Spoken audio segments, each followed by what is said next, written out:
문학을 공부하는 방송 문학정독의 무스비입니다. 하우스입니다. 예, 저희는 이상문학상 2016년 제40회 읽고 왔고요. 자, 이번에 대상을 받으신 작가님은 김경욱 작가님입니다. 저희가 좀 낯선 이름이긴 해요. 일반인들이 봤을 때. 근데 제가 김경욱 작가님의 소설을 찾아봤어요. 이전에 이상문학상 우수상 받았던, 근데 무려 4번이나 받으셨더라고요. 저 깜짝 놀랐습니다. 어, 이분은 상당히 여러 번 수상을 하셨었어요. 2003년에 고양이의 사생활이라는 소설.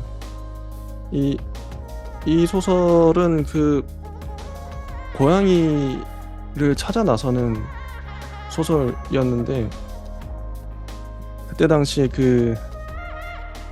뭐 어떤 내비게이션 같은 걸로 고양이는 어떻게 보면 이 컴퓨터 프로그램에 있는 어떤 인물, 소녀죠, 소녀를 찾아 나서는 그런 내용. 고양이의 사생활이 받았었고, 2005년에 나비를 위한 알리바이라는 소설이 있는데, 이 소설은 제목만 봐서는 좀 생소하죠. 근데 나비가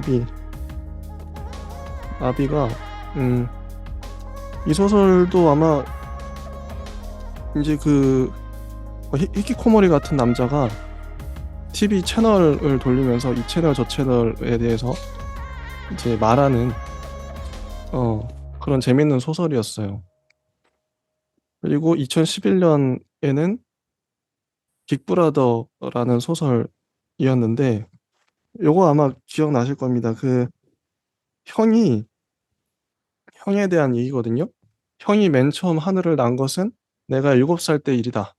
이런 문장으로 시작하죠. 근데 형이 하늘을 날았던 그 경험, 기억들을 한 번, 4번인가 5번인가 얘기한 것 같아요. 그럼으로써 형에 대한 이야기를, 형이 이제 죽기까지, 형이 어떻게 나의 우상이 됐고, 동생 입장에서 그런 걸 풀어냈던 소설이고, 2012년에는 스프레이라는, 이건 택배를 잘못, 이제 택배를, 아파트에서 택배를 가져가죠. 잘못 가져갔는데, 그게 이제 우연히 그게 맞들려가지고 택배 훔치는 아저씨. 아마 기억나실 거예요. 그래서 이게 보면은, 김경호 작가님은 새로운 이야기 자체가 다 재밌어요. 기본적으로, 뭐, 고양이의 사생활도 어떻게 보면 그때 당시에 이제 인터넷 같은 거, 인터넷의 인물, 어떻게 보면 게임 같은 거예요. 게임 같은 설정이죠.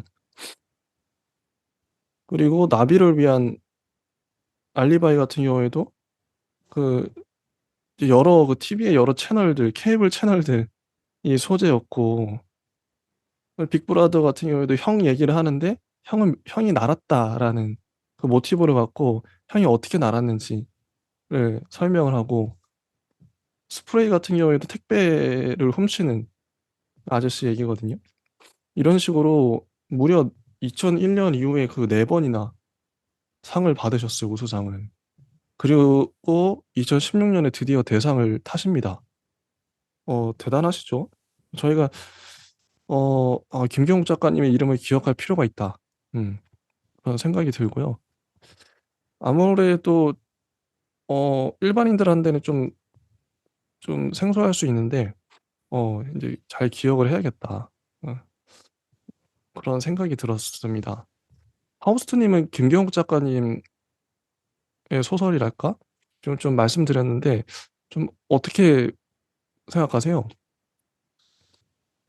일단 뭐, 그 중에 이제 수작으로 제가 뭐 그냥 개인적으로 생각하는 빅브라더 같은 작품은 이상문학상의 대상이 어울리는, 어, 거의 뭐 대상을 줘도 안 아깝지 않은, 저도 그거 너무 잘 썼었어요, 그때. 네, 너무 좋았죠. 네, 그런 어떤 구조와 형식을 잘 지녔다고 생각하고요. 네. 그럼에도 이게 뭐 살짝 안타까운 부분은 그렇게 이제 대상과 이제 우수상이 이제 사이에 얹혀 있으면서 음, 이제 계속 이제 대상을 이제 타실 거라는 어떤 뭔가 기대와 이제 믿음이 어, 조금 이제 늦게 이제 발현이 돼서 이번에 타신 거잖아요. 맞아요. 예, 5번 만에 타셨죠. 저희가 알기로는 2001년 이후에. 음, 네. 그럼에도 이제 꾸준히 어떻게 보면은 수작의 이제 이름을 알리는 작가들의 어떤 개성들도 사실 되게 많은 어, 뭐 사람들의 인기를 부과하는데도 굉장히 좀 정통적인 어떤 방식으로 소설을 음, 잘 쓰는 분이라고 생각이 듭니다. 맞아요. 재밌는 게 제가 이제 대상 작가들을 봤는데 특징이 하나 있더라고요. 대상을 탄 작가들은 그 다음에는 우수상 받을 수 있잖아요, 솔직히. 뭐 작년에 뭐 2015년에 대상 받았으면 뭐 2017년이나 2018년에 우수상 받을 수 있거든요. 근데 그런 케이스가 없어요. 그러니까 졸업하는 느낌이에요.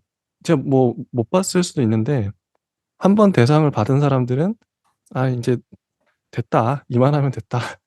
대상 받았으니까 수고했다.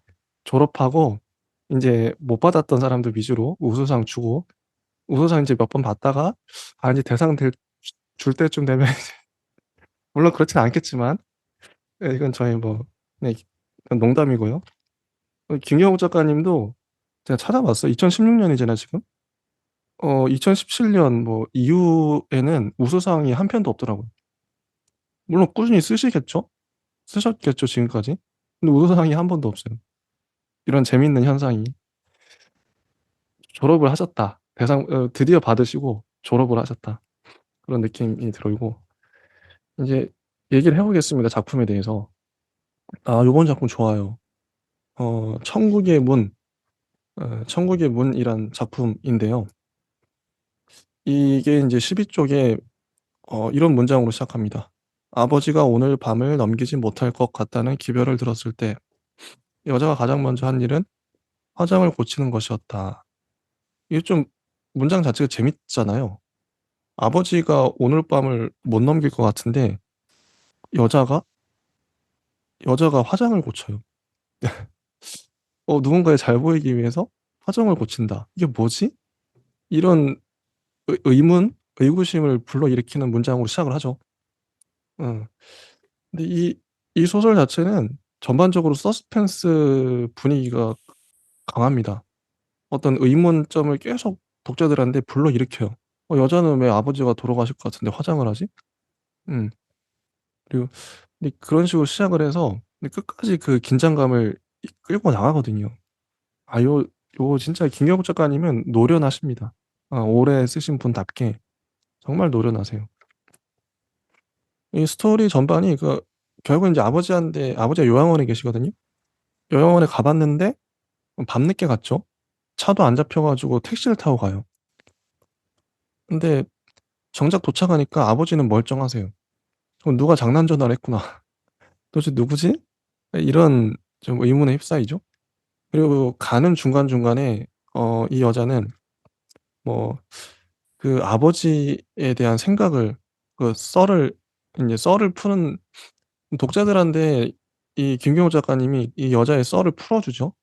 중간중간에 어떤 사소한 거 하나 가지고 이제 붙잡아 가지고 그거에 대한 이제 썰을 아버지랑 연결을 시켜요. 이게 시점이 계속 교차합니다. 현재 시점은 이제 여자가 아버지한테까지 요양원에 밤에 가는 그런 과정이에요. 가는데 중간중간 이제 이상한 말 많은 택시 운전기사 아저씨도 만나고 그러면서 인제 중간중간 아버지 생각을 하는 거죠. 아버지는 원래 이랬고 어땠고 막 이런 식으로 어떻게 보면 이게 전통적인 서사 방식인가 싶기도 하고 이렇게 풀어가는 방식이요.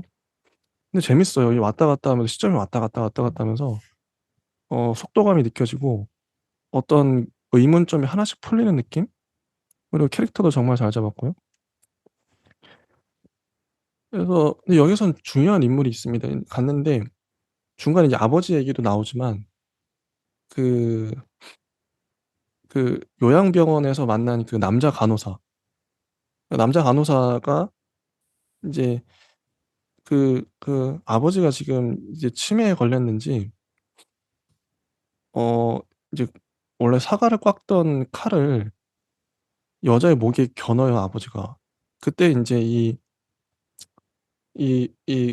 남자 간호사가 혈자리를 찔러 가지고 사내를 기절 예 그 아버지를 기절시키죠. 아무튼 이 남자 이 사내가 이 간호사 남자 간호사 사내가 여기서 되게 신비한 인물이에요. 독특한 말들을 많이 내뱉고 그래서 그렇습니다. 그런 이야기예요.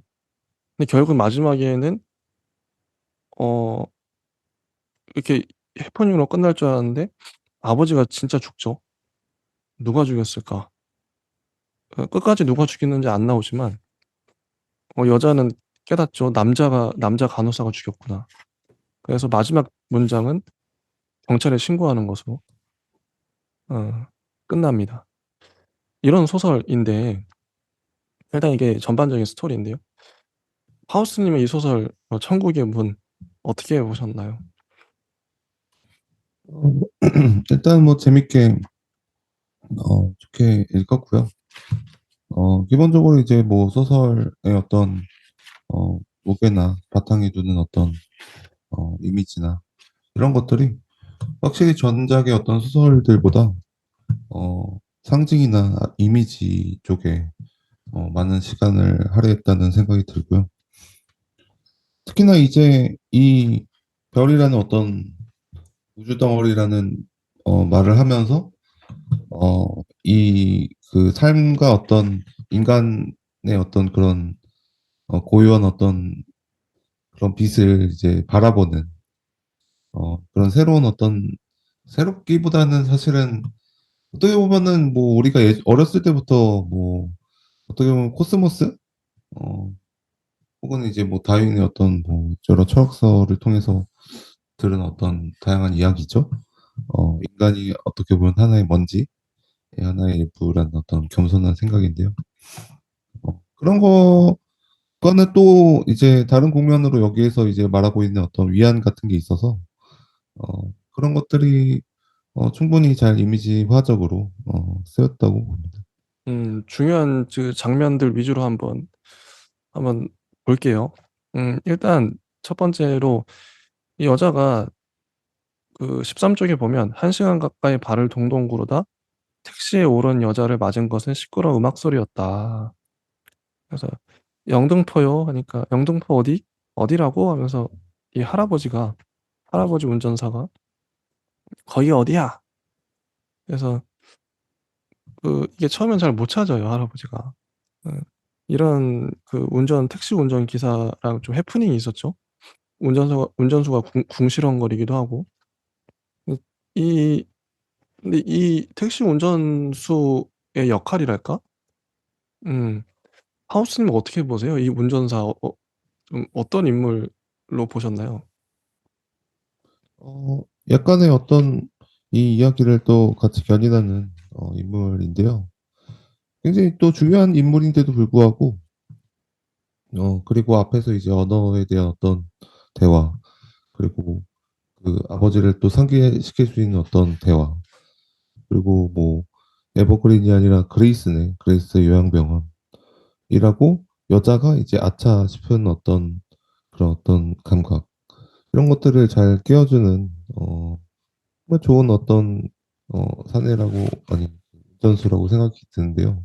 음 저는 근데 또 개인적으로는 좀 더 네. 이 운전수가 또 아버지랑 이제 좀 뭐 또 같이 이제 또 같이 가는 어떤 느낌으로다가 또 더 이제 상징화되었으면은 더 재밌었겠다. 근데 이 정도의 어떤 좀 개인적으로의 어떤 느낌으로는 이런 느낌의 어떤 운전수의 어떤 느낌이 더 현실적이라서 음 네, 괜히 뭐 음. 아유 뭐 "여기는 왜 가시는 거예요?" 뭐 여기는 "여기는 뭐 요양병원에 뭐 아버지 누구 있어요? 뭐 할머니 있어요?" 그럼 뭐 또 어 자기적이다. 그렇게 되면. 그럴 수도 있어요. 음 네. 그래서 저는 운전수의 역할이 저도 뭐 마찬가지긴 한데 15 쪽에 보면 뭐 이제 중간중간 14 쪽에도 그렇고 15 쪽에도 그렇고 운전수가 버럭 소리 치잖아요. 근데 "아버지도 그랬다." 하면서 문장이 아버지에게 떠올리죠. 그러니까 이런 촉매제랄까? 아버지를 떠올리게 하는 여자 입장에서 아버지를 떠올리는 건데 인제 김경옥 작가님 그 화자 입장에서는 그냥 독자들한테 그 자연스럽게 이야기를 풀어나가게 하는 어떤 매개체가 되는 거죠. 운전수 덕분에 여자는 아버지가 떠올라. '아버지도 저렇게 소리 질렀지.' 응. 우리 보통 우리 일상에서도 갑자기 뭐 전혀 상관없어 보이지만 어떤 누굴 보면 이렇게 떠오르게 하잖아요, 직관적으로. 그런 역할을 해냅니다. 어. 여기서도 또 한 가지 배웠죠. '아 요렇게 이야기를 연결시켜 나갈 수 있겠구나.' 김경옥 작가님이 저랑 성향이 비슷한 것 같기도 하고 이게 직관이잖아요. 누가 갑자기 운전수가 버럭 소리 지르는데 "아버지도 그랬다." 하면서 이게 썰을 풀어가잖아요.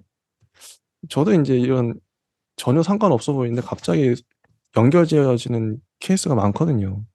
제가 MBTI가 INFJ인데 N 성향이 강해서 '김경호 작가님도 N 성향이 강한가?' 좀 그런 생각 이것도 인제 하나의 노련한 방식이죠. 근데 그런 좀 이게 너무 많은 썰이 있어서 아버지가 그래서 아버지는 어떻고 이런 얘기들이에요 다. 여기 나와 있는 지금 앞부분도 그렇고. 그런 건 인제 좀 건너뛰고 음 인제 중요한 인물이 나오죠. 그 남자 간호사. 저는 이 인물이 정말 결정적이라 생각해요, 이 소설에서. 가장 중요한 인물. 어 좀 독특한.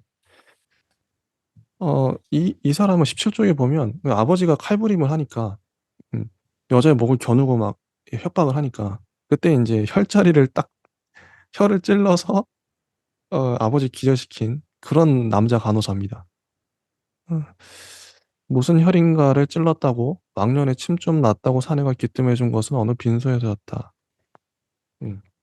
그리고 이 여자를 어 그냥 뭐 좀 먹자 그러고 데리고 가요. 근데 어디로 데려가냐면 식당으로 가지 않고 남의 그 빈소 있잖아요.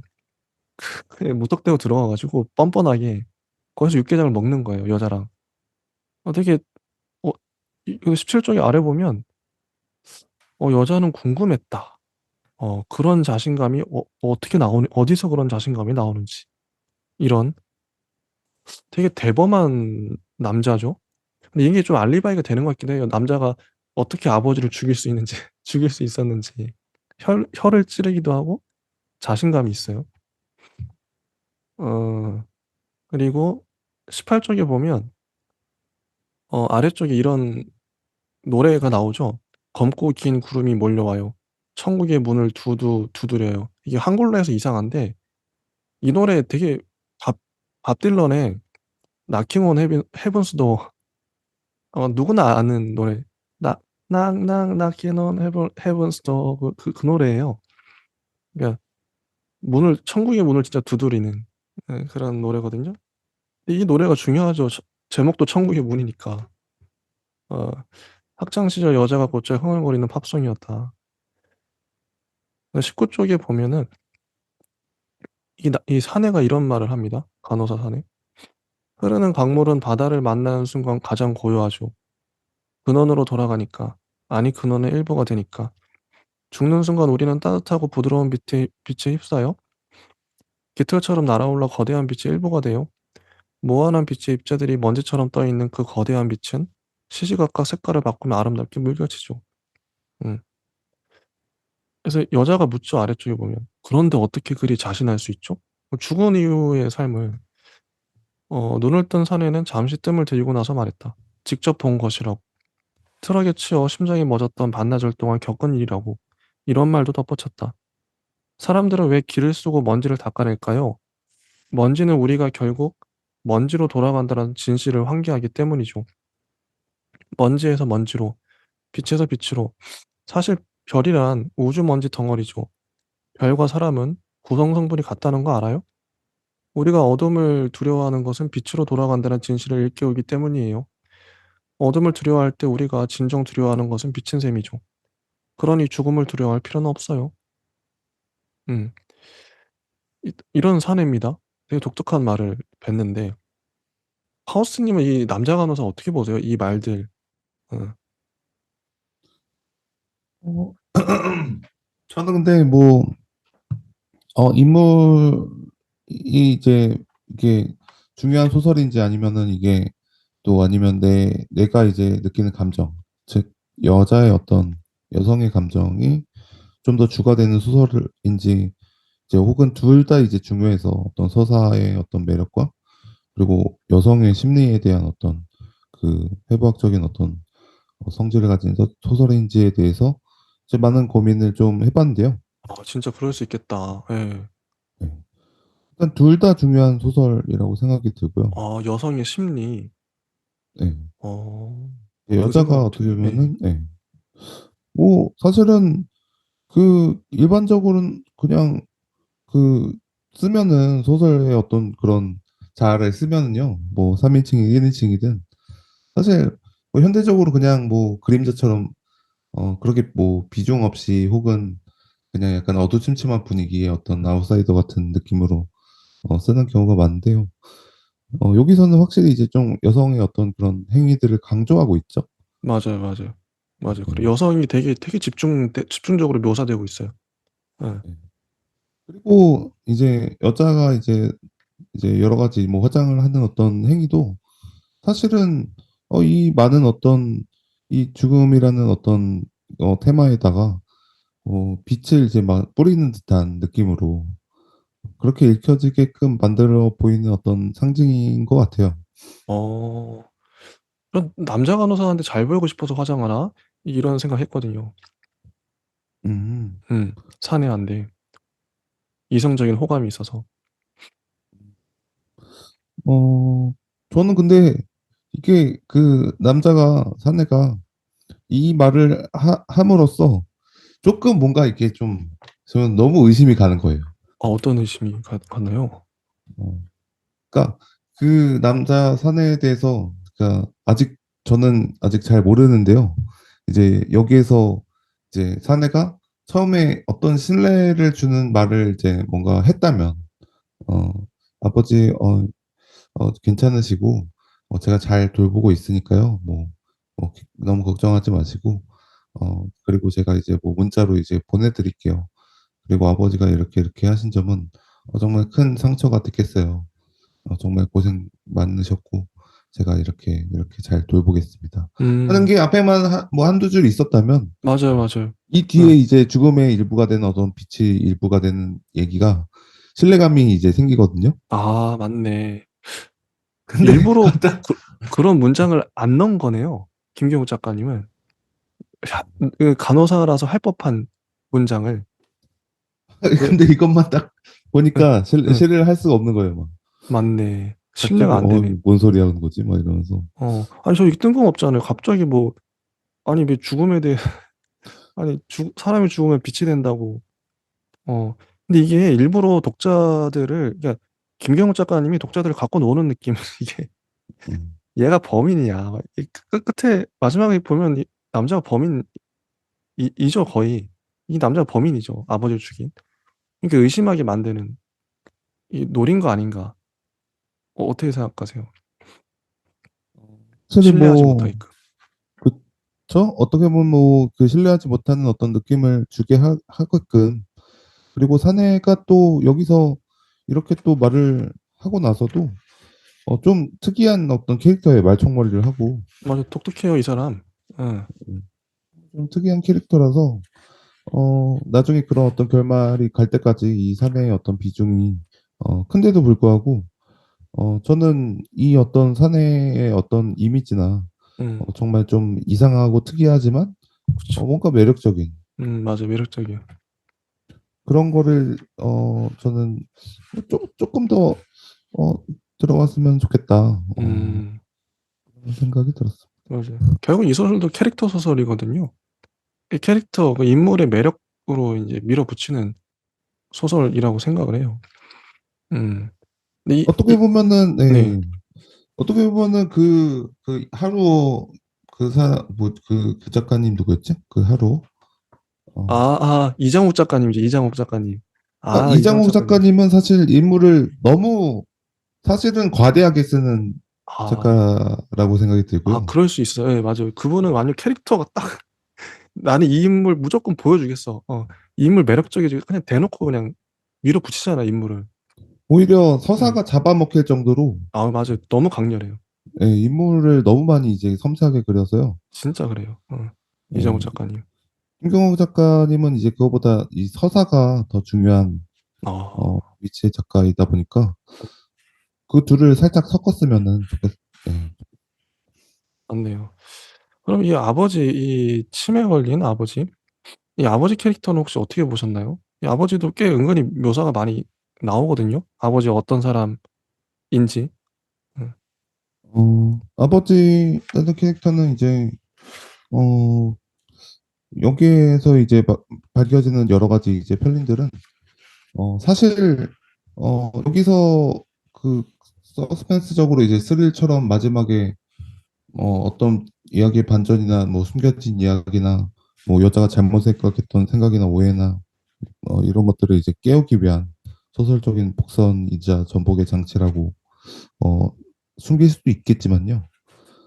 기본적으로 여기에서 이제 그 어떤 장치들보다는 어, 이 아버지의 어떤 그 세잔한 어떤 뭐 얼굴들이 계속 붉게 이제 타오르게끔 이제 그 아버지의 어떤 그 고압적인 어떤 폭력들이 보이게끔 이제 중간중간에 설정이 돼 있거든요. 음, 그래서 맞아요. 이것이 정말 좀 그 사내와 어떤 아버지와의 어떤 갈등이거나 뭐 인물들의 어떤 갈등을 촉발하게 되는 어떤 계기가 되거나 혹은 이제 간호사가 막 펄쩍 뛰면서 정말 그 아버지에 대해서 정말 이상한 소리를 막 많이 하고 그 운전수도 이게 가면서도 이제 와 정말 여기는 뭐 좀 병원이 좀 요양병원이 좀 이렇게 시큰둥하고 뭔가 거기 좀 거기 이상한 기운이 있는 것 같아 막 이러면서 굉장히 좀 이게 의욕을 이게 넓혀가면서 그 아버지라는 인물도 사실은 그 안개 속에 휩싸인 어떤 굉장히 좀 이상한 캐릭터로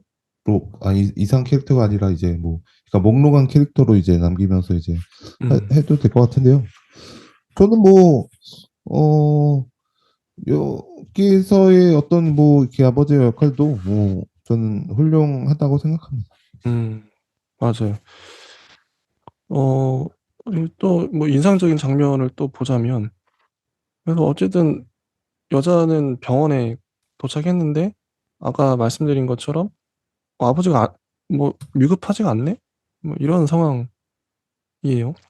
중간에 이제 26쪽이나 27쪽에 보면 아버지의 폭력성에 대한 그런 얘기도 나오고, 동생 얘기도 나오고, 가족 사화가 나오죠.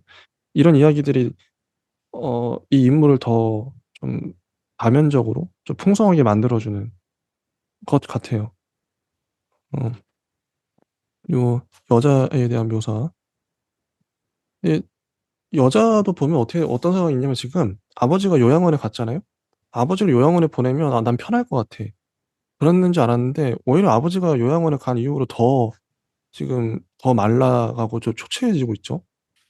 이런 설정 이거 어떻게 보시나요? 여자는 아버지를 내가 보내면 여행도 가고 그럴 줄 알았는데 지금 상태가 안 좋거든요. 음. 아버지랑 결석돼 있어서 그런가? 여기서 보여지는 어떤 그 아버지의 어떤 아버지만 떼어내면 새로운 인생이 펼쳐질 거라고 기대했는데 휴대폰을 최신형으로 바꾸고 영어 회화학원에서 등록하고 오로라를 보러 떠날 수도 있을 줄 알았는데 그러니까 아버지만 없다면 이런 문장이 나오는데요. 어, 이 어떤 그 많은 어떤 뭐 두 가지의 어떤 이미지를 상기할 수 있긴 하는데요. 음, 살이 이제 빠지면서 여자가 이제 막 혼자 살게 되면서 아버지가 때문에 이제 되게 이제 고통스러웠던 어떤 것들을 이제 떠나보내는데 사실은 현실적으로 제 아버지를 떠나보내는데 뭐 요양원비도 내야 되지 뭐 아버지 때문에 뭐 자신의 삶도 망가졌지 뭐 주변에 뭐 친구들도 못 만났지 뭐 아버지 때문에 뭐 보살피들이 그런 맞아요. 식으로 이제 뭐 당연히 뭐 분열을 할 수 있는 어떤 계기가 될 수 있는데요. 그것들의 어떤 그 경과를 정말 뭐 여기서도 이제 뭐 여러 가지로 잘 이제 쓰여지고 있는데요. 그럼에도 이제 아버지 때문에 이제 뭐 그런 것들을 이제 뭐 생각하기보다 나는 이제 휴대폰도 바꾸고 영어 회화도 등록하고 뭐 오로라를 보러 가고 화장도 예쁘게 해서 뭐 다른 어떤 밖에 이제 거리도 이제 막 뭐 행복하게 살 거야 이러면서 이제 그런 어떤 느낌으로 이제 어, 좀 더 다가와야 될 것 같긴 해요, 사실. 음, 어, 일단은 또 보면은 그 아버지가 어 죽었죠. 아, 그 여자가 잠깐 졸았다가 깨어났는데 아버지가 웃는 얼굴로 미소 짓는 얼굴로 죽었어요. 그게 이제 31쪽, 32쪽 이렇게 나오는데 근데 이 여자는 왜 아버지가 미소 지으면서 죽었을까? 미소 짓는 얼굴로? 원래 아버지 얼굴은 좀 뚱한 얼굴이었거든요. 32쪽에 나오죠. 여전히 혼란스러웠다 하면서 그 남자 사내가 들려준 얘기가 생각이 나요. 아, 용한 침쟁이들은 도살장에도 출장을 가요. 귀한 상에 올릴 돼지 머리를 위해 정수리 깊이 침을 찌르면 돼지가 보기 좋게 미소 짓죠. 실은 근육의 기계적인 반응일 뿐 돼지들은 진짜 웃는 게 아니에요. 인간만이 웃을 수 있어요. 웃음이야말로 영혼이 있다는 증거죠. 인간에게는 그 영혼을 육신의 감옥에서 해방시키는 혈이 있어요. 천국의 문이라 불리는 혈 깊숙이 침을 찔러 넣으면 단잠에 빠져 미소를 지으며 저세상으로 가죠. 이런 말을 사내가 했거든요. 어. 그래서 아, 이 사내가 범인이구나. 이런 확신. 그리고 이제 전화 받았던 것도 기억이 나는데 오늘 밤을 넘기기 힘들어요. 이런 말을 하죠. 오늘 밤을 넘기기 힘들 것 같다거나 넘기지 못할 수도 있다가 아니었다. 넘기기 힘들어요. 이런 확신에 찬 말투. 이건 사내의 말투거든요. 이런 정황으로 봤을 때, 아, 사내가 범인이다. 이렇게 여자는 추측을 합니다. 그리고 33쪽에 보면 죽으면 정말로 빛이 되나요? 이렇게 물어보죠. 그래요. 육신의 감옥에서 빠져나오자마자 환희를 느끼면서 네, 천국의 문을 연 것처럼 이런 얘기를 하거든요. 근데 장례식장에서 사내를 보죠. 여자는 앉아 있는. 그래서 아, 저놈이 죽였구나. 이런 걸 확신하게 되고. 그리고 마지막 장면이 또 재밌어요. 36쪽에 나오는 여자가 대학생 때 얘기가 갑자기 나옵니다.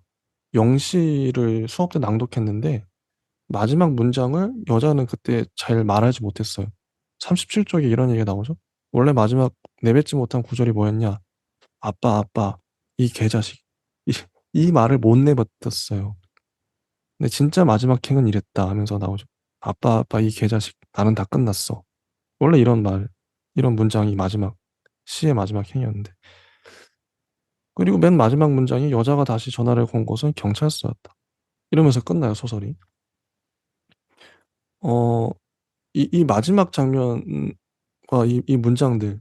결국에 이제 메시지는 분명한 것 같은데, 아, 아버지한테 이 여자는 되게 얽매여 있었고, 근데 이 좀 애증의 관계 같아요, 아버지랑 이 여자가. 아버지를 양로원에 보내면 편할 줄 알았는데 오히려 또 불편하고, 그러니까 증오하면서도 사랑하는 이 양면적인 감정이 다 있는 거죠. 상당히 죽도록 미우면서도 아, 그래도 아버지니까 사랑하고 있는. 그래서 이거 내가 어떻게 죽여버릴 수도 없고 어떻게 사는 거예요, 그냥 가족이니까. 그런 상황에서 이 남자가 이 사내가 아버지를 죽여준 거죠, 대신. 천국의 문 뭐 혈자리 얘기 같은 거 하면서 죽여준 거예요. 이런 상황인데 어떻게 보셨나요, 파우스님 이런 이 장면? 저는 뭐, 충분히 이제, 그 전에 어떤 패턴의 소설들보다, 진보된 어떤 형태, 발전적인 어떤 형태를 이루는, 이제 심정적으로 이제 인간의 심리를 들어가는, 그런 시도들은 저는 뭐 아주 좋다는 생각이 들면서도요. 이 소설이 너무 좀 아슬아슬하게 잘 썼다라는. 아, 그래요? 어떤 부분이 좀 아슬아슬한가요? 느낌이 드는데요. 이 많은 이제 상징들과 오브제, 그리고 그 여러 가지 이제 속성을 가진 그 인물들과 사내들, 그리고 저는 이제 무조건 가산점을 주는 거는 사실 남자가 여성 심리 쓰는 거랑 여성이 남자 심리 쓰는 게 아, 무조건 그 가산점이거든요. 아니 어렵죠. 근데 진짜 어렵거든요. 난 남자인데 남자로 평생 살아왔는데 여자를 어떻게 알겠어요, 솔직히. 네. 어렵거든요. 정말 저는 그게 최고 난도라고 생각이 들고 맞아요, 어려워요, 진짜. 전혀 모르는 생물에 대해서 쓰는 거니까요. 음. 아, 이제 그래서 음, 가산점 받았겠다. 이 대상 받은 이유 중에 하나가 여자의 심리를 이렇게까지 묘사했구나. 그런 거죠. 그래서 저는 뭐 물론 이제 그렇게까지 제가 뭐 어떻게 보면은 좋아하는, 그리고 선호하는 어떤 그런 남성의 심리를 또 쓴 뭐 그런 소설 중에서도 사실 한강 작가가 되게 남성 그 내면을 잘 쓰잖아요. 아, 맞네요. 남성 화자 맞아요. 자주 나왔죠. 자주 네. 나왔어요.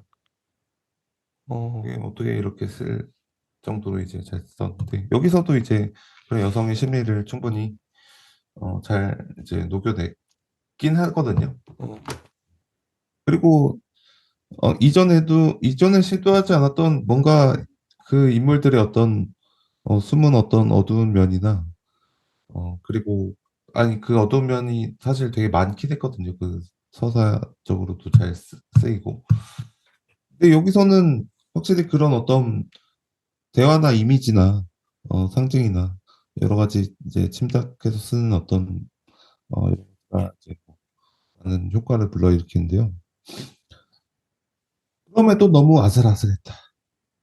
이게 조금만 약간 삐끗했어도 못 쓸 뻔했다. 이게 그런 거죠. 근데 모든 게 이제 잘 맞아 떨어졌다는 거잖아요. 음, 그러면 이 제목, 이 천국의 문인데 이 소설의 주제랄까?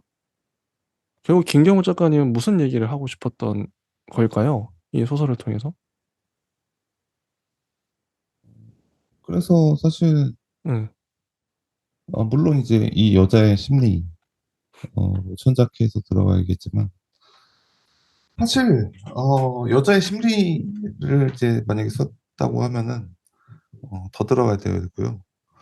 그리고 아, 인간의 고통을 쓴다고 한다면 아, 어, 이 사내와 여자가 좀 더 몸부림쳐야 되고요. 아, 그리고 약간 아버지에 아쉬운, 대해서 쓴다고 하면은 예, 예, 이 마지막 행과 그리고 이 여자와의 관계가 더 드러나야 돼요. 여동생의 관계가. 음, 생각해보니까 그래요. 음, 근데 이거를 또 인생의 어떤 베일로 감춰두면서 또 이 안에 들어있는 어떤 무게의 어떤 이야기들은 상당히 무게가 있거든요. 그러면은 그런 거를 다 차치하고 음, 음, 이 이야기만 보자. 네, 이 이야기만 보고 천국의 문이라는 것은 무엇일까? 그리고 왜 조용한 침쟁이들이 도살장에 출장을 가고 이 사내는 그 천국의 문의 현자리를 알고 맞아, 나는 왜 그 사내의 이야기를 왜 듣고 있을까? 맞아, 맞아, 예, 그러면은 이제 그 담론이 생기는데요. 그 인간의 삶에 있어서 그런 천국의 문이라는 것이 과연 무엇이고 여기서는 사내가 왜 황당무계한 이런 얘기를 하는 걸까? 여자한테 위안을 주는 걸까? 아니면은 우리한테 위안을 주는 걸까? 아니면 뭐 여자가 이제 이렇게 말하는 것을 뭐 사내가 정말 그렇게 믿는다는 걸까? 혹은 뭐 얘가 뭐 그 종교의 어떤 기원에 있어서 자신이 이제 천주교나 혹은 기독교나 어떤 뭐 불교나 어떤 뭐 천작해서 그렇게 말을 하는 걸까? 뭐 어떤 근거가 있는 걸까? 뭐 이렇게 생각을 할 수 있거든요. 음, 그러면은 결국에 어, 거대 담론으로 넘어가죠. 아, 인간의 주제를 잘 죽음에 대해서. 잡았다. 아, 네. 천국의 문. 어, 좋습니다. 일단은 대상작은 역시나 이상문학상의 대상작들은 특징이 있어요. 상징이 정말 상징 이미지 이런 건 정말 탁월하고 무겁습니다. 전반적으로 정말 묵직한 작품들이 많아요. 그런 작품들이 상을 많이 탔죠. 자, 이제 자선 대표작 양들의 역사를 볼 텐데요.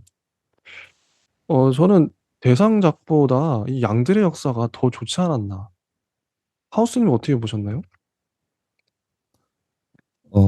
저도 뭐, 굉장히 뭐, 빅브라더만큼의 어떤 좋은 어떤 작품, 이라고 생각이 들고, 양들의 역사는. 음, 특히나 이 어떤, 이 느낌이 사실 네. 운전수를 만났을 때 그 더 느낌이 살거든요, 여기 소설에서요. 이 얘기를 일단 스토리 먼저 얘기를 제가 드릴게요. 이게 들으시는 분들이 모르니까 이게 어떤 내용이냐면 어, 이, 이 일본 출장 갔다 온 이 직장인, 이 아저씨가 택시를 타요. 그런데 이 택시 운전사 아저씨를 좀, 운전사 아저씨가 일본인인 줄 아는 거죠, 나를. 원래 자기는 일본인처럼 생겼고, 그 얘기를 처음부터 합니다. 그러면 이 아저씨를 골려주고 싶은 거예요. 그래서 일본인인 척 해요. 이 화자는. 근데 여기서부터 이제 서스펜스가 또 발생을 하죠. 그, 이 화자는 그래서 택시 운전사 아저씨랑 대화를 해요. 대화를 하는데, 자기는 이제 일본인 행세를 계속 하는 거죠. 일본인 행세를. 대화, 대화를 하는데 이 아저씨, 운전수 아저씨가 되게 독특한 게, 자기 얘기를 막 풀어내는데, 예전에 그 한국에서 있었던 굵직한 사건들 있잖아요. 뭐, 삼풍백화점이 무너지고, 성수대교가 무너지고, 자기가 그 현장에 있었다는, 혹은 거기에 이제, 내가 다리를 건널 뻔했지. 좀 그런 얘기를 하죠. 근데 다행히도 거기 가지 않아서 죽지 않았어. 뭐 이런 얘기를 해요. 내가 희생자가 될 뻔했지. 되게 싸하잖아요.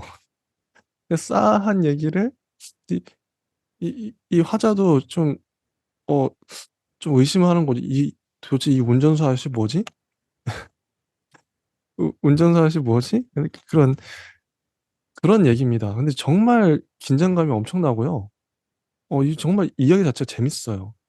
이 운전수 아저씨는 진짜 그럼 이 운전수 아저씨도 속이는 건가? 싶기도 하고 서로 속이고 있나? 그럼 진짠가? 헷갈리게 만들죠. 정말 탁월합니다. 그런 부분. 저는 인트로부터 깜짝 놀랐어요. 39쪽에 보면 무엇 때문인지 사람들은 나를 일본 사람으로 착각하곤 한다. 그래서 이 문장 이제 읽어보시면 빠져듭니다. 제가 몇 군데 한번 읽어드릴게요. 쭉 넘어가서 47쪽이 운전수 아저씨가 한 말인데 죽을 고비를 여러 번 넘겨서 그래요. 죽은 사람들 목까지 살아야 하니까. 얼마 전에도 저 다리에서 97중 추돌 사고로 9명이 죽었어. 안개가 잔뜩 껴서 차창 밖으로 내민 내 손도 안 보이는 날이었지. 이렇게 썰을 풀죠. 실은 피냄새를 맡았다고. 근데 차가 이게 안개가 너무 꼈는데 다른 사람들 97중 추돌 사고예요. 그러면 다 박았겠죠, 앞에? 근데 이 아저씨만 안 박은 이유가 뭐냐면 실은 피냄새를 맡았다고. 피냄새요? 눅눅한 안개 속에서 피비린내가 훅 끼쳐왔어. 냄새를 맡자마자 브레이크를 꽉 밟으며 미친 듯이 경적을 울렸지. 이래서 사고를 안 당했다. 어, 어떡하죠? 양말을 벗어 둥글게 말아 입에 물었어. 양말을요? 뒤차에 받친 충격으로 혀를 깨물 수도 있었으니까. 이런 얘기. 예. 48쪽의 맨 아래 보면, 그러니까 이 아저씨는 이제 이 운전기사의 이 엄청난 썰을 들으면서 혼자 추측을 해요. 양말 얘기에 하마터면 넘어갈 뻔했지만 지나치게 구체적이라는 점이 석연치 않았다. 우즈베키스탄은 몰라도 자동차 정비 기술을 배우러 왔다는 것까지 언급할 필요는 없었다. 과도한 구체성은 거짓을 감추려는 술책일 때가 많다. 이런 식으로 막 두뇌 싸움을 하는 거죠. 운전수 아저씨랑 서로 속이고 있는지도 모르고. 응. 그리고 이제 뭐 49쪽에 보면 이런 얘기도 나옵니다. 맨 아래쪽에. 그 장면을 떠올리면 지금도 얼굴이 화fat해지지만 덕분에 얻은 교훈도 있다. 그래서 첫째, 너무 특이한 직업은 피해라. 이게 지금 자기가 그 일본인인 척 행세하고 있잖아요, 화자가.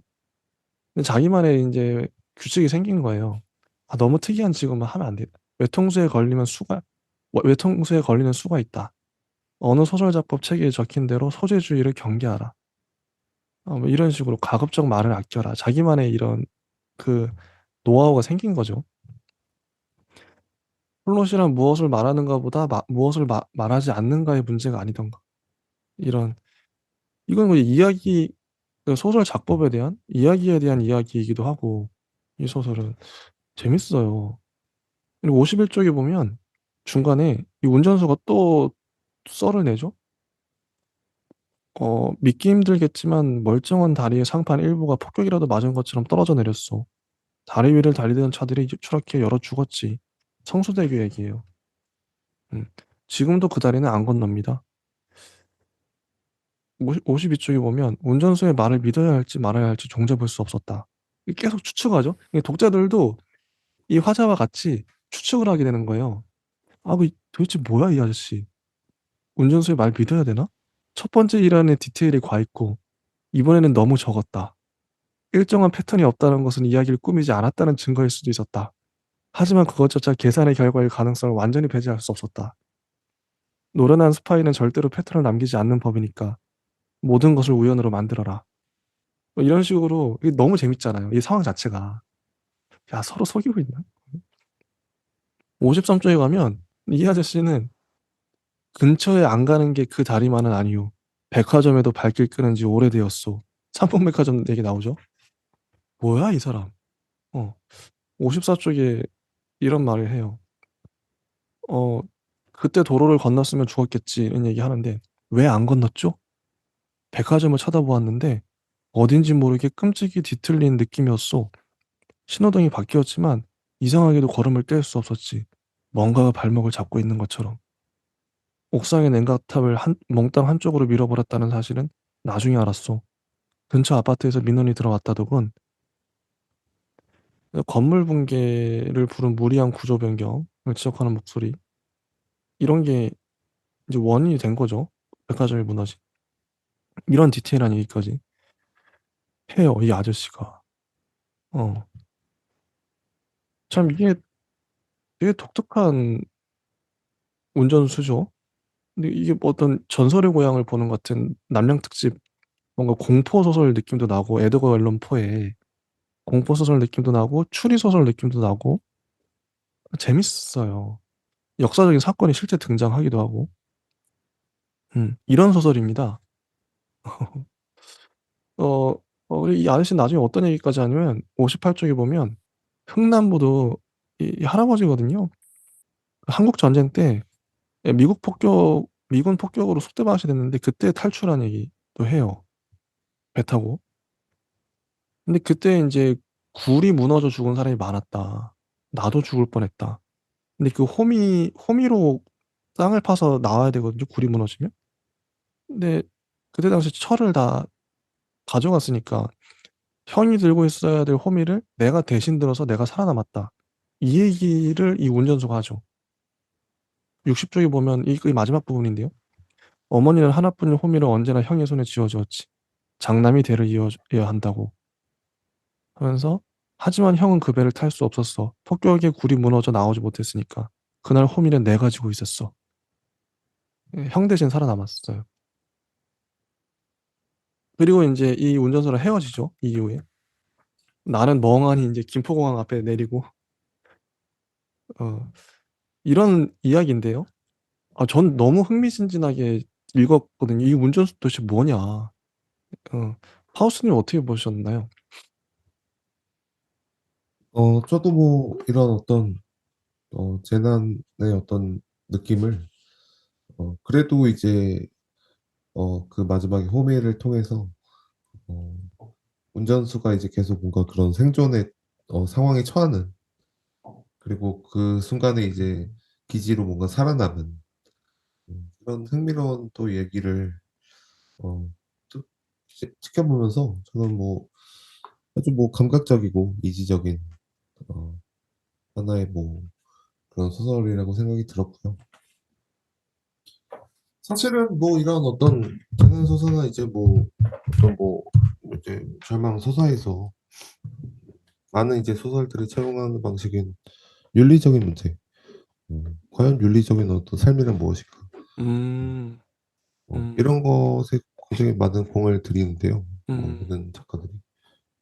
여기서는 이제 그거보다는 그 앞에 선 인간, 어, 재난 앞에서 내가 이제 살아남기 위해서 혹은 그런 어떤 이야기를 통해서 내가 이제 결국에는 살아남았다. 인간의 그런 절망과 고통과 어떤 희망의 어떤 동화줄을 볼 수 있는 어떤 중요한 장면, 네, 시퀀스라고 생각합니다.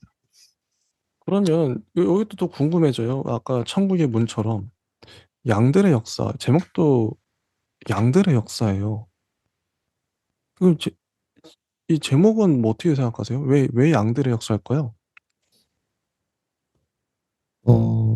물론 이제 여기서 이제 보여지고 있는 윤리적인 함의가 사실 좀 적긴 해요. 사실 되게 좀 명민하게 피해 가거나 이제 좀, 어, 대놓고 지적은 안 하거든요, 사실. 그죠. 보통 윤리적으로 이제 들어가면 이런 음. 소설들은 예. 어디 무슨 군대에서 뭐 혹은 뭐 스파이 막 색출한다고 이제 말 사람들 다 싸 죽이거나 학살하거나 그런 거부터 들어가야 되는데요. 아무튼 뭐 그런 거는 이제 거의 없어도 사실은 이제 사부 백화점 뭐 붕괴 사건을 보는 다양한 시각이 당연히 존재하고 횡단보도 거기에서도 이제 뭐 그 결국에는 민간인 학살이잖아요, 사실. 뭐 음음음. 그냥 군대끼리 처받으면 되는데 이제 음. 민간인이 죽은 그런 어떤 학살인데요. 물론 음. 이제 전쟁의 상황을 제가 뭐 당연히 알 수는 없겠죠. 음.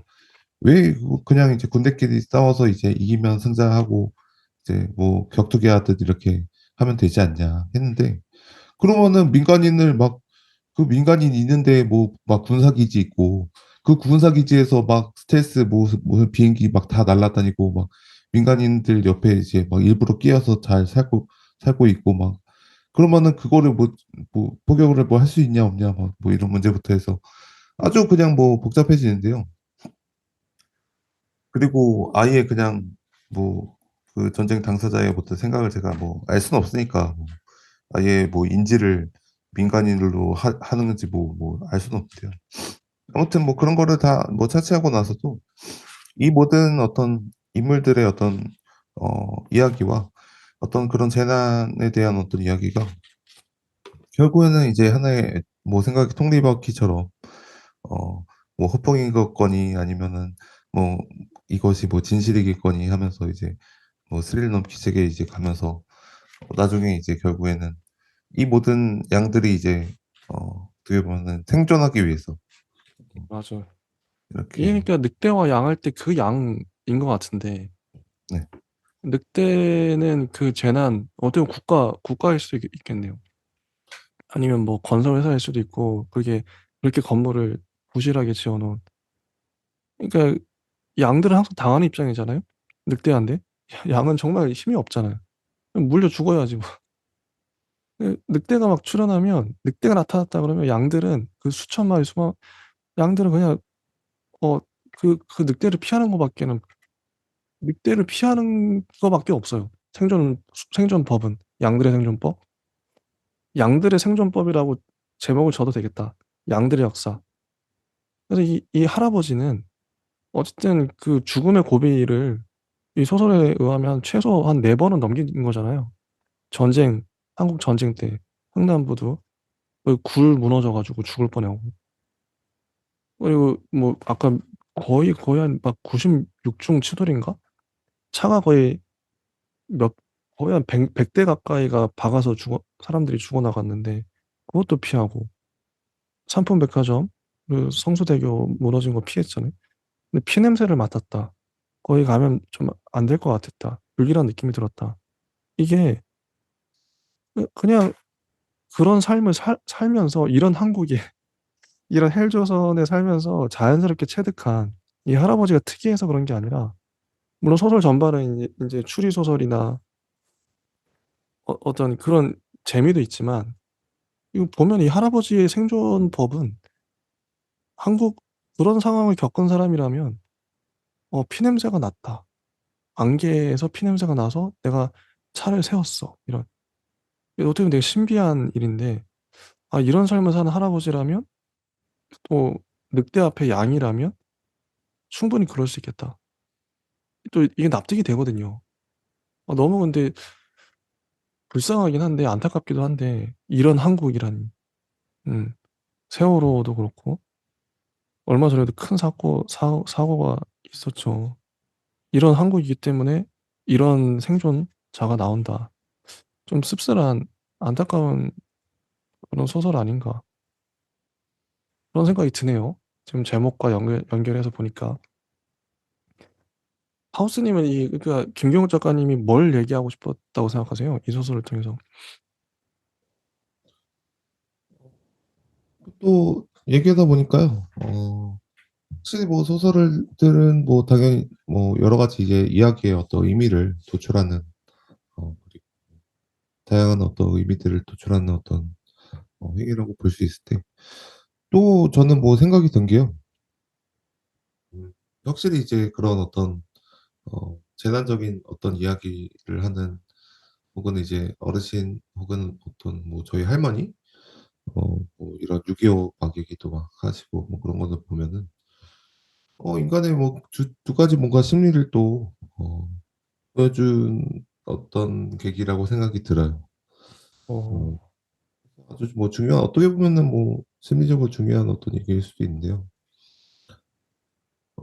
그런 어떤 이제 자신이 이제 그런 어떤 6.25 전쟁이나 혹은 어떤 재난에서 혹은 어떤 이제 뭐 일의 회사의 어떤 엄청나게 페널티나 어떤 어드밴티지가 없는 정말 이제 뭐 최악의 어떤 상황에서 자신이 어떻게 보면 거기서 이제 기지를 발휘해서 살았던 생존했던 그리고 거기서 이제 살아남아서 결국에는 끝끝내 승리를 했던 그런 이야기들이 어떻게 보면은 자신의 어떤 자긍심뿐만 아니라 그것이 이제 자신의 어떤 신화처럼 어 그리고 그걸 이제 신화하는데 자신이 정말 이제 이 세계의 어떤 당위성을 가진 어떤 뭔가 뭐 특별한 존재처럼 이제 여겨지는 뭔가 그렇게까지 이제 성격에 이제 진화하는 정신이 발달하는 이런 느낌으로 이제 더 바라볼 수도 있을 것 같고요. 또 한 가지는 결국에는 이 많은 어떤 뭐 현실의 어떤 뭐 다양한 어떤 억압이나 다양한 심리적인 어떤 기량에 이제 어 기로에 서서 결국에는 이제 자신이 이제 그런 재난을 이제 피한 거잖아요. 그런 진짜 뭐 쾌감 피했죠. 예. 그래서 그런 쾌감이 있을 것 같아요. 네. 음. 그래서 이 소설 정말 잘 쓰여졌어요. 양들의 역사. 지금 저희가 말한 의미도 있지만 그냥 추리 소설 아니면 뭐 서스펜스 소설로 봐도 괜찮을 것 같아요. 에드거 앨런 포 같은 그 음침한 뭔가 미스터리한 분위기. 이 운전수가 진짜 거짓말하고 있는 거 아니야? 막 이렇게 계속 이런 재미가 있거든요. 읽는 재미가. 잘 봤고 그다음에 뒤쪽에 보면 70한 이쪽에 보면 작가론 나옵니다. 작가가 본 작가에서 윤성희 소설가님이 어 김경욱 작가님에 대한 글을 쓰셨어요. 제가 읽어 봤거든요. 여기서 이제 제가 별표 친 부분이 있습니다. 76쪽에 한번 보면 요거 한번 읽어 드릴게요. 윤성희 작가님이 김경욱 작가님에 대해서 한 말이에요. 대상을 받은 기념으로 쓰신 거죠. "소설가는 좋은 이야기가 왔다가 오랫동안 놀고 갈 수 있도록 될 수 있으면 백지 상태를 만들어야 한다고 생각한다. 그래야 감정으로부터 거리를 유지할 수 있으니까. 김경욱 작가가 가장 잘하는 게 있다면 바로 저 능력이다. 거리 유지. 그러다 보니 그의 수많은 소설들은 그와 하나도 닮지 않은 것 같지만 또 그와 전부 닮았다. 그의 소설에 등장하는 많은 인물들은 김경욱의 태도에 영향을 받는다. 아, 나는 소설을 쓴 지 10년이 지나서야 비로소 그 사실을 희미하게 알게 되었다. 소설가가 일상을 성실하게 살아야 하는 이유를. 나의 태도가 내 소설 인물들에게 알게 모르게 영향을 주고 있기 때문이었다. 이 말들 이 인상적이었고요. 맨 아래쪽 이렇게 맨 아랫줄 보시면 이제는 소설이 안 써질 때마다 내 삶의 이야깃거리가 없어서가 아니라 '내가 덜 비워져서.'라고 생각한다. 보통 우리가 쉽게 생각하는 게 이런저런 경험을 많이 해 봐야 내 경험으로부터 인제 길어내서 쓸 수 있다.' 이렇게 생각하잖아요. 근데 윤석열 작가님은 반대로 이렇게 소설이 안 써지는 이유가 내 삶에 이야깃거리가 없어서가 아니라 뭐 많은 경험을 하지 못해서가 아니라 '내가 덜 비워져서.' 라는 거죠. '내가 버거우면 주인공의 삶도 내 식으로 판단한다. 거기에서 오류가 생긴다. 경옥 선배의 평정심은 타고난 것이다. 그러니까 그는 노력으로 절제력을 유지하는 사람이 아니라 그냥 몸이 그렇게 맞춰져 있는 것 같다. 과한 게 체질적으로 몸에 없는 사람이랄까? 나는 이 글에서 경옥 선배가 재미없는 사람이라고 여러 번 말했는데 그 말의 정확한 뜻은 밋밋한 사람이라는 말이 아닐까 한다. 작가가 밋밋하니 오히려 역설적으로 밋밋하지 않은 인물들이 그의 이야기 속에서 자연스럽게 펼쳐지는 것이 아닐까. 이런 얘기. 정말 그리고 78 쪽에 보면 두 번째 문단의 첫 번째 줄에 천국의 문을 읽다 과잉의 감정을 체질적으로 거부하는 작가만이 쓸 수 있는 죽음에 대한 이야기라는 생각이 들었다. 이게 한 줄 평이거든요. 과잉의 감정을 체질적으로 거부하는 작가. 많이 쓸 수 있는 죽음에 대한 이야기. 윤석열 작가님은 이 작품 이렇게 보신 거죠. 이거 너무 좋았고. 그리고 아랫문단 "다만 나는 그것을 쓰는 동안의 세월에 대해 생각해 본다." 김경호 작가님이 소설을 많이 펴내셨대요. 다작하는 작가님이신 거죠. 1 년에 서너 편씩 20 년이 넘었다. 단편 소설이라는 게 쓸 때는 어떤 변화를 감지하지 못하는데 그걸 한 권으로 묶어 놓고 보면 조금씩 달라지고 있는 게 보인다. 그래서 이렇게 다작하는 음. 김경옥 작가는 13 권의 책을 냈다. 작가로서 그 책의 권수가 말해 주는 의미는 13 번의 교정을 보면서 미묘하게 변하고 있는 자신을 뒤늦게 발견하고 뒤늦게 깨달았다는 의미이기도 하다. 이런 얘기. 이 작가는 너무 감동적으로 읽었고요. 저도 이 말에 전적으로 공감합니다. '나를 비워야 한다.' 하우스님은 이부 인제 이 이야기 읽어 드렸는데 혹시 어떠셨나요? 음. 굉장히 뭐 흥미로운 어떤 캐릭터라고 생각이 들고요. 굉장히 뭐 소설을 밋밋하지 않게 쓴다는 것, 그리고 뭐 자신은 밋밋하다는 것이 어떤 반대의 어떤 매력의 뭐 성질을 또 관찰하는 것 같기도 하고, 그리고 저는 뭐 이런 어떤 소설가의 어떤 태도를 또 제기하는 게요. 사실 뭐 소설에서는 어떤 일도 이제 내가 일으킬 수 있으니까 사실 재밌거든요. 뭐 테러도 일으킬 수 있고 뭐 다양한데, 살인도 나고 예. 아버지가 죽고 그죠. 실제로는 뭐 당연히 그냥 뭐 그냥 뭐 카페 나가서 뭐 커피나 마시는 그냥 그런 일반 사람인데요. 뭐 소설에서만큼은 뭐 다른 사람이 될 수 있으니까요. 아무튼 뭐 이런 뭐 다양한 어떤 이런 절대적인 어떤 미나 뭐 그런 다작을 또 함으로써 자신의 어떤 어 책에 대한 어떤 뭐 자신의 그런 글쓰기에 대한 애정을 또 유감없이 계속 드러내 주면서 계속 자신의 발전을 또 성장을 또 도모하는 그런 모습이 아주 보기가 좋다고 생각이 듭니다. 저는 어렸을 때는 뭐 누구나 그러겠지만 다양한 경험을 해 보고 싶었어요. 아 해외여행도 많이 다니고 뭐 남들이 못 해 보는 경험들 있잖아요. 막 이것도 저것도 하고 뭐 놀이동산도 가고 뭐 호텔도 가고 뭐 돈이 많으면 막 멋진 차도 사고 뭐 누구나 어렸을 땐 그랬는데 이런저런 경험들을 '얼마나 재밌겠냐.' 이렇게 생각했는데 근데 작가로서의 삶, 내가 작가로 산다 그러면 요즘에 어떤 마음이 좀 드냐면 '아무 일도 안 일어났으면 좋겠다. 제발 나 좀 내버려 둬라.' 그냥 진짜 아무 일도 안 일어났으면 좋겠어요. 뭔가 막 이렇게 뭔가 일어나면 이게 사건이 일어나는 거죠. 지금 편의점도 하고 있지만 사건이 막 일어나면 편의점 초반에는 막 이런저런 막 또 이상한 일도 일어나고 이상한 손님도 오고 그러면 '야 나중에 글로 쓰면 재밌겠다.' 이랬거든요. 근데 지금은 아무도 나를 좀 괴롭히지 그러니까 편의점에서 아무 일도 안 일어났으면 좋겠어요.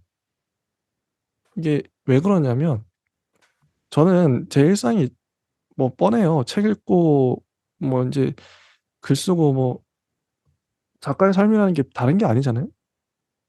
자 소설가들은 다 그럴 것 같은데 느낌이 '제발 아무 일도 안 일어났으면 좋겠다. 나는 써야 돼. 읽어야 돼.' 하루 종일 쓰고 읽는 게 일이에요 그냥. 그게 다예요 솔직히. 그럼 뭐 일이 뭐 어떤 사건이 벌어지면 안 되죠. 왜냐면 사건이 벌어지는 순간 나는 거기에 에너지와 시간과 다 써 버려야 되니까 돈 아무 일도 안 일어나야 돼요. 그냥 나는 그냥 읽고 쓰면 돼. 그 외에 아무것도 안 일어나면 좋겠어. 제발 나를 좀 건드리지 마라. 이런 마음이 들어요. 예. 여기 밋밋한 사람. 그래서 이게 정말 와닿고 저는. 작가는 밋밋해야 된다 생각해요. 머릿속은 막 엄청난 사건들이 일어나는 그래서는 세계가 멸망하기도 하고 엄청 많은 일들이 나겠지만 나의 실제 삶은 밋밋해야죠. 그렇게 생각합니다. 저도 인제 윤석열 작가님의 작가로는 정말 공감하고 하우스님은 어떻게 생각하세요? 밋밋한 삶을 원하십니까?